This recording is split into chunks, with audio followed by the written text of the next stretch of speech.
pare de fingir estar doente, aqui não é hotel 5 estrelas. Meu filho disse. Fiquei cansada de sua atitude e saí da casa dele. Deixei uma carta revelando um segredo de décadas que o fez chorar. A cirurgia tinha sido um sucesso. Foi o que o médico disse. Mas o sucesso não significava que eu poderia voltar para minha vidinha de antes. Não imediatamente. O médico foi claro. Daniela, a senhora precisa de repouso absoluto. Alguém tem que cuidar de você nas próximas semanas. E a única opção que eu tinha era meu filho. Quando liguei, ele pareceu receptivo. Claro, mãe, venha, cuidamos de você. Mas eu ouvi a hesitação em sua voz, o sussurro da minha nora ao fundo. Mesmo assim eu fui. Com uma pequena mala e o corpo ainda dolorido, toquei a campainha da casa deles. Ele me ajudou a entrar, mas minha nora mal me olhou.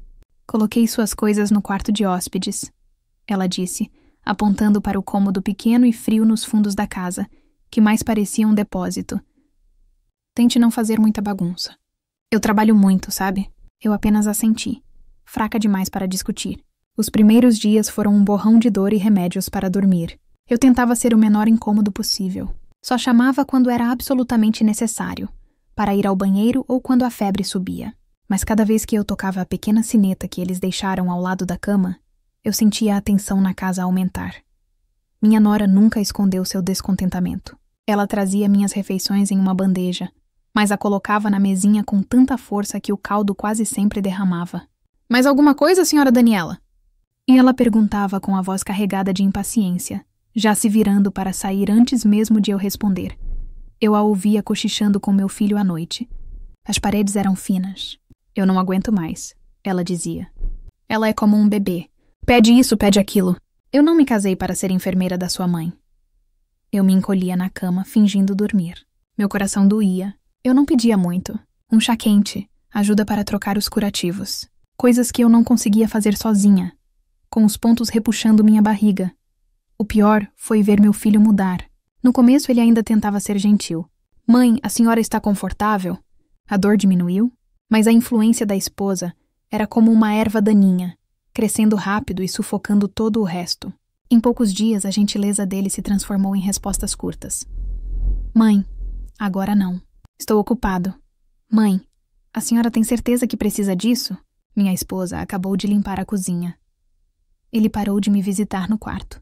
Ele chegava do trabalho, e eu ouvia as risadas dos dois na sala de estar, o som da televisão, o cheiro do jantar que eles comiam juntos. Eu comia minha sopa fria sozinha, no depósito. Eu me sentia invisível, um fardo pesado que ninguém queria carregar.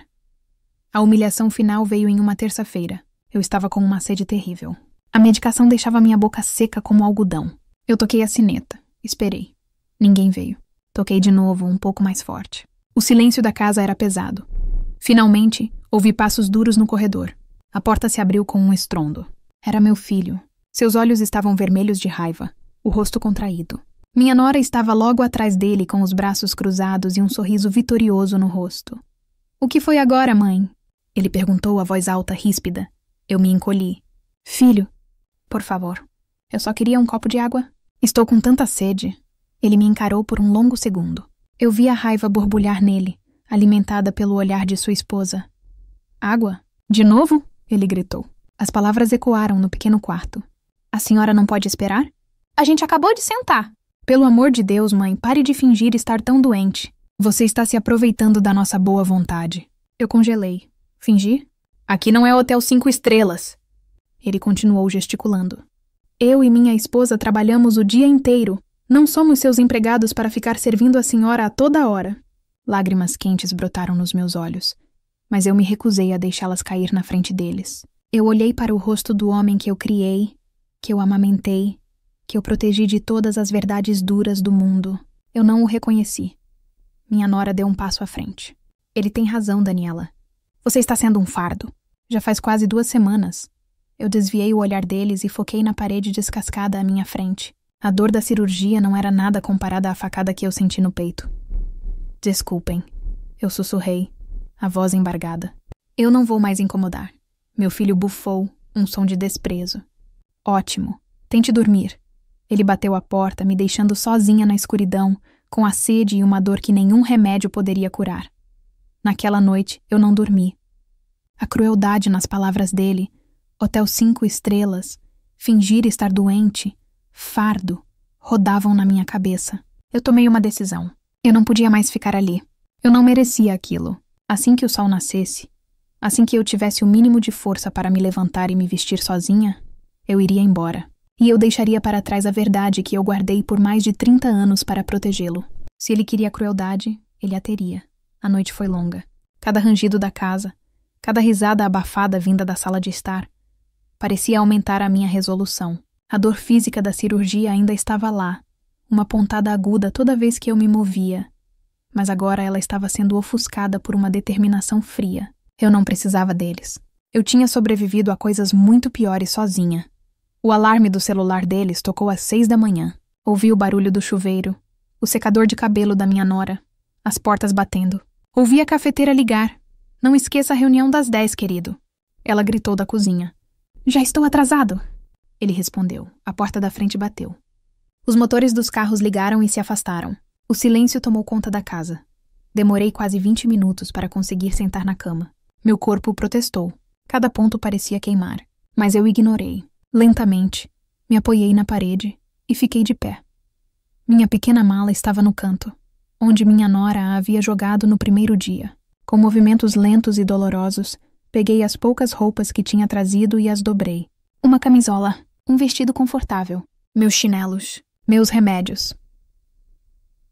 Quando a mala estava pronta, caminhei, me apoiando nos móveis, até a sala de jantar. A casa estava uma bagunça. Pratos da noite anterior sobre a mesa, jornais espalhados. Eles viviam em um caos que contrastava com a ordem que exigiam de mim.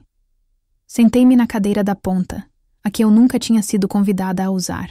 Respirei fundo, tentando acalmar o tremor nas minhas mãos. Peguei um bloco de notas e uma caneta que estavam perto do telefone. Comecei a escrever. Eu não me dirigi a ele como filho. Eu apenas escrevi seu nome. Quando você ler esta carta, eu já terei ido embora. Não se preocupe em me procurar. Eu finalmente entendi que não sou bem-vinda. Minhas mãos tremiam tanto que a caligrafia saía torta. Eu parei, respirei e continuei, agora com mais firmeza. Você me acusou de fingir estar doente. Você disse que sua casa não era um hotel.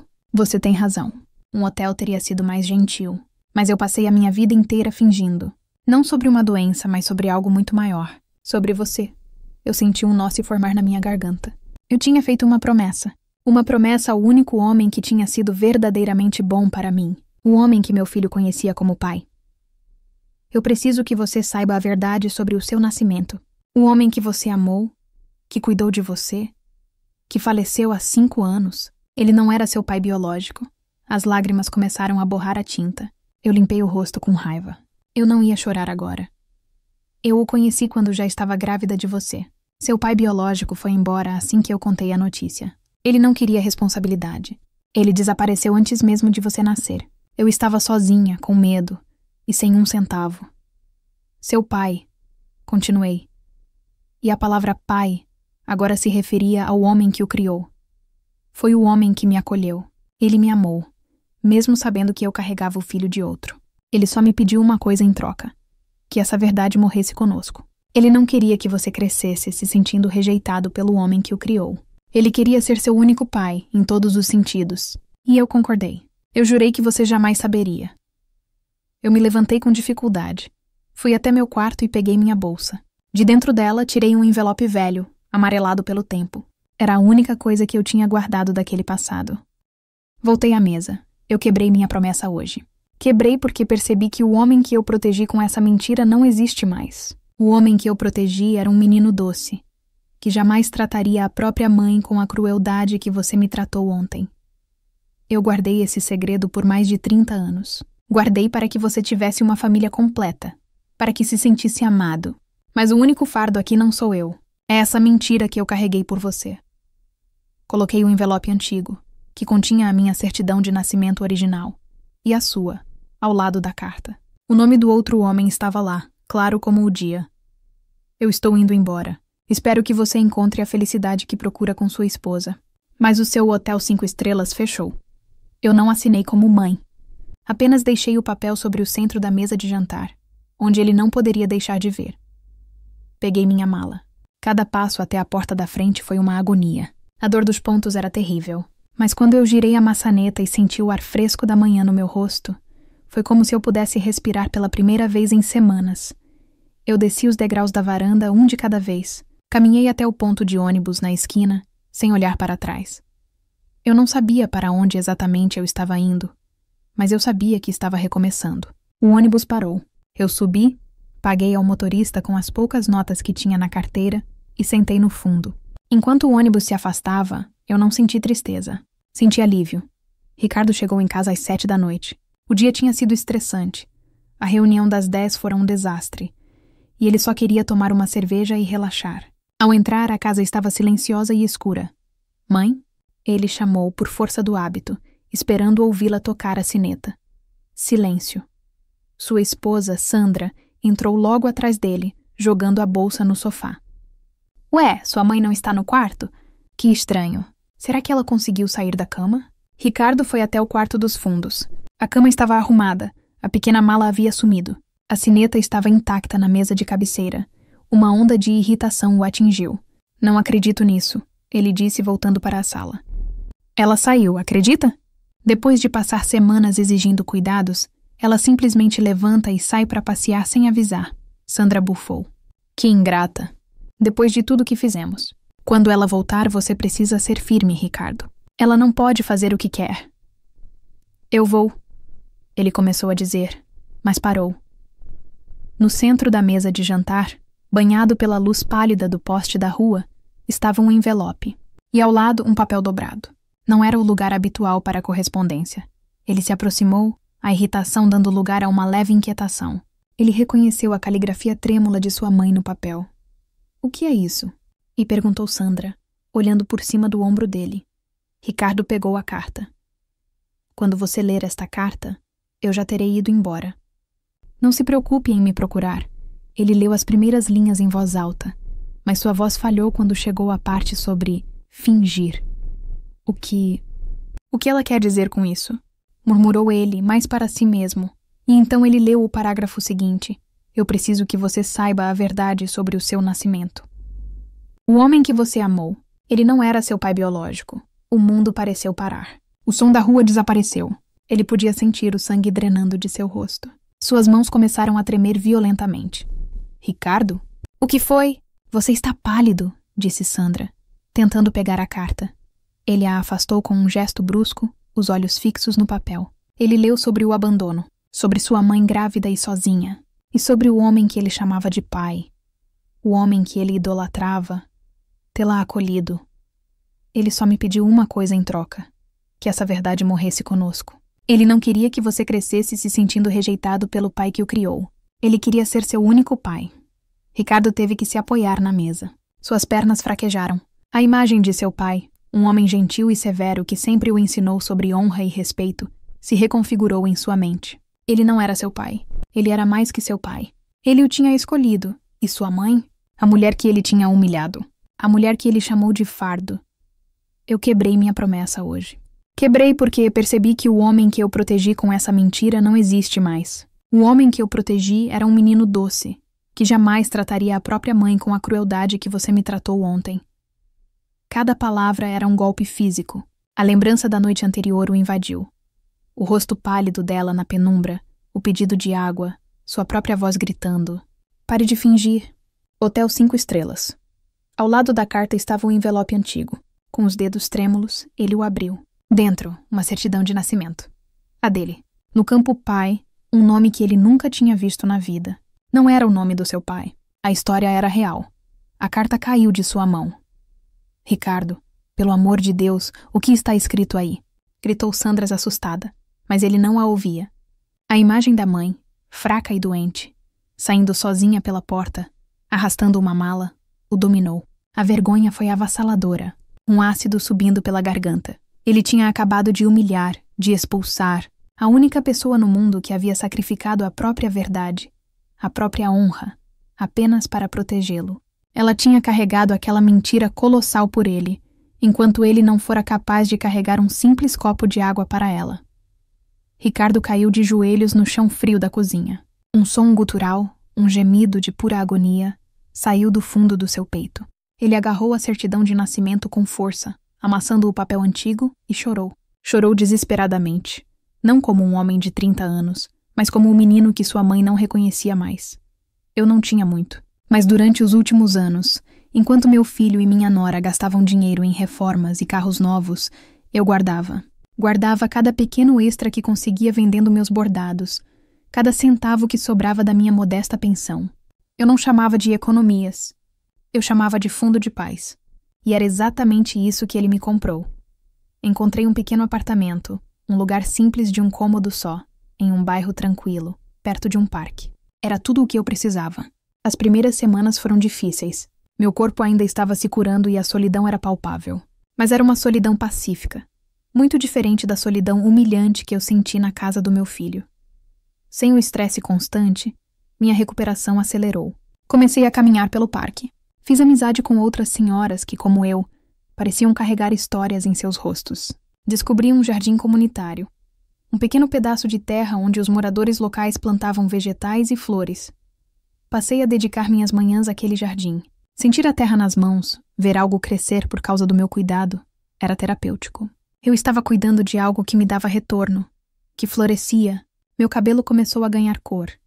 A dor nas minhas costas diminuiu, e eu voltei a sorrir. Eu finalmente tinha um lar. Enquanto isso, a vida de Ricardo desmoronava. Consumido pela culpa, ele passou as primeiras semanas após minha partida em um frenesi. Ele ligou para todos os meus antigos contatos, visitou hospitais, foi até a rodoviária, mas eu tinha desaparecido. Eu não queria ser encontrada. A revelação da carta abriu uma rachadura irreparável em seu casamento. Ele não conseguia mais olhar para Sandra. Cada vez que ela reclamava de algo trivial, ele via a cumplicidade dela na crueldade que tiveram comigo.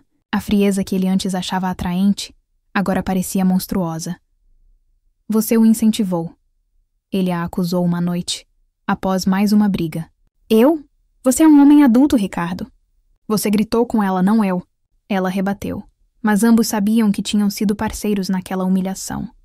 A verdade sobre seu nascimento e a forma como ele a descobriu o havia quebrado. Ele percebeu que havia trocado a lealdade de uma vida inteira de sua mãe pelo afeto superficial de sua esposa. Não demorou muito para que eles se separassem. Passaram-se 6 meses. Ricardo estava morando sozinho na casa agora vazia, assombrado pelo silêncio. Um dia, por puro acaso, um antigo colega de trabalho o viu e mencionou ter visto uma senhora muito parecida com sua mãe, trabalhando como voluntária em um jardim comunitário do outro lado da cidade. Ele dirigiu até lá imediatamente. Eu estava de joelhos, com um chapéu de sol podando um pé de tomate. Eu o ouvi chegar antes de vê-lo. O som dos sapatos caros no caminho de cascalho. Quando levantei o olhar, lá estava ele. Parecia mais velho, mais magro, com olheiras profundas. Ele me olhou como se estivesse vendo um fantasma. Eu, por outro lado, me senti calma. Eu estava mais forte, mais saudável, e estava em meu território. Mãe, ele sussurrou, dando um passo à frente. Eu me levantei lentamente, limpando a terra das mãos no meu avental. Eu não disse nada, apenas esperei. Mãe, Ele começou, e então as lágrimas vieram. Ele caiu de joelhos na minha frente, ali mesmo na terra. Me perdoa. Por favor, me perdoa. Eu fui um monstro. Eu não sabia. Eu não entendia. Ele chorou, soluçando sobre o sacrifício que eu fiz, sobre a forma como ele me tratou, sobre as palavras terríveis que disse. Eu o observei por um longo momento. A raiva que eu senti naquela noite havia desaparecido há muito tempo. No lugar dela, havia apenas uma espécie de distância tranquila. Eu estendi a mão e toquei seu ombro, não como uma mãe conforta um filho, mas como uma pessoa conforta a outra. Eu já perdoei você, Ricardo, eu disse. E minha voz era serena. Eu o perdoei no momento em que fechei aquela porta. Eu precisava perdoar para poder me curar. Ele levantou o rosto, os olhos cheios de uma esperança desesperada. Então a senhora volta para casa? Eu me separei da Sandra. A casa é sua. Eu vou cuidar de você. Eu juro, eu sorri. Um sorriso gentil, mas final. Meu querido, eu disse, olhando ao redor para as flores e os vegetais crescendo sob o sol. Eu já estou em casa, ele entendeu. Ele entendeu que o perdão não significava esquecimento, e não significava retorno. Significava que eu estava livre dele. Ele implorou, Mas eu apenas disse que estava na hora de regar as rosas. Ele ficou lá, de joelhos, por um longo tempo, muito depois de eu ter me virado e voltado ao meu trabalho. A maior lição que ele aprendeu não veio da carta, mas da minha paz. Ele havia quebrado o vínculo, e eu, com minhas próprias mãos, havia cultivado um novo lugar para florescer.